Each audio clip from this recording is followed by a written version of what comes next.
ఇరాన్పై Israel, America దాడులు, Iran ప్రతిదాడులతో పశ్చిమాసియా అట్టుడుకుతోంది. మంగళవారం రాత్రే ఇరాన్ యుద్ధ నౌకపై అమెరికా దాడి చేసి దాన్ని ముంచేసింది. ఘటన సమయంలో నౌకలో 180 మంది సిబ్బంది ఉండగా ఇప్పటి వరకు 87 మృతదేహాలను వెలికి తీశారు. మరో 32 మందిని శ్రీలంక భద్రతా దళాలు రక్షించాయి. మిగతా వారు గల్లంతయ్యారు. దాడి సమయంలో ఇరాన్ యుద్ధ నౌకలోనూ భారీ ఆయుధాలు, భూతలం నుంచి గగనతలంలోకి ప్రయోగించే క్షిపణులు, నౌకా రక్షక క్షిపణులు, టోర్పిడోలు, హెలికాప్టర్ ఉన్నాయి. అయితే కొన్ని వేల మైళ్ల దూరంలో ఉన్న ఇరాన్ యుద్ధ నౌకను ముంచేసి అమెరికా సృష్టించిన అలజడి అంతా ఇంతా కాదు. చడీ చప్పుడు లేకుండా హిందూ మహాసముద్రంలో నీటి దిగువ నుంచి మార్క్ 48 టోర్పిడోతో అగ్రరాజ్యం ఈ దాడి చేసింది. అయితే మార్క్ 48 అత్యంత బరువైన వైర్ గైడెడ్ టోర్పిడో. దీన్ని 1972లో తొలిసారిగా అమెరికా నావికా దళంలో చేర్చారు. అప్పటి నుంచి దీన్ని అప్గ్రేడ్ చేస్తూ వస్తున్న అగ్రరాజ్యం అధునాతన యుద్ధ అవసరాలకు అనుగుణంగా ఎలక్ట్రానిక్స్, గైడెడ్ వ్యవస్థలు, ప్రొపల్షన్ టెక్నాలజీని అనుసంధానించింది. 19 అడుగుల పొడవు, 21 అంగుళాల వ్యాసం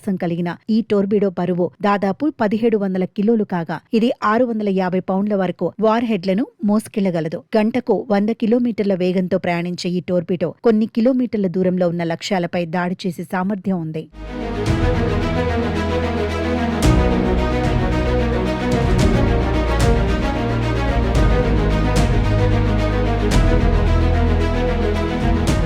FK ఇందులోని sonar guidance system under water టార్గెట్లను వర్గీకరించి ట్రాక్ చేసేందుకు సాయపడుతుంది. ఈ టోర్బిడోను ప్రయోగించిన తర్వాత కూడా సబ్మెరైన్ ఆపరేటర్లు దాన్ని గైడ్ చేసే వీలుంటుంది. వైర్ కనెక్షన్ తో టార్గెట్ డేటాను అప్డేట్ చేసే అవకాశం ఉంటుంది. ఒకవేళ గైడెన్స్ వైర్ కట్ అయినా కూడా టోర్పిడో పూర్తి స్థాయి అటానమస్ మోడ్ లో పనిచేయగలదు. స్వతంత్రంగా టార్గెట్ ను ట్రాక్ చేసి దాడి చేయగలదు. ఒకవేళ టార్గెట్ మిస్ అయినా రీఎంగేజ్ అయి మళ్లీ దాన్ని వేటాడగల సామర్థ్యం ఈ టోర్పిడోకు ఉందని రక్షణ రంగ నిపుణులు చెబుతున్నారు. సాధారణంగా యాంటీషిప్ క్షిపణులు నౌకలను సముద్ర ఉపరితలం మీద నుంచి టార్గెట్ చేస్తాయి. కానీ మార్క్ 48 టోర్పిడో మాత్రం నౌక కింది భాగానికి వెళ్లి పేల్చేస్తుంది. అలా పేల్చినప్పుడు ఓ పెద్ద గ్యాస్ బుడగ ఏర్పడి అది వేగంగా వ్యాపిస్తుంది. ఫలితంగా నౌక ముక్కలై వేగంగా మునిగిపోతుంది. ఒకవేళ నౌక నిర్మాణానికి ఏమీ కాకపోయినా కీలకమైన ప్రొపల్షన్ సిస్టమ్స్ వంటి వ్యవస్థలను ధ్వంసం చేయగలదు. దీంతో నౌక పనిచేయకుండా నీటి లోపల మునిగిపోయే ప్రమాదం ఉంటుంది. ఇరాన్ యుద్ధ నౌక ఐరిస్ దేనా విషయంలోనూ మార్క్ 48 టోర్పిడో అత్యంత ఖచ్చితత్వంతో పనిచేసింది. ఆ ప్రాంతంలో సబ్మెరైన్ ఉన్న విషయాన్ని కూడా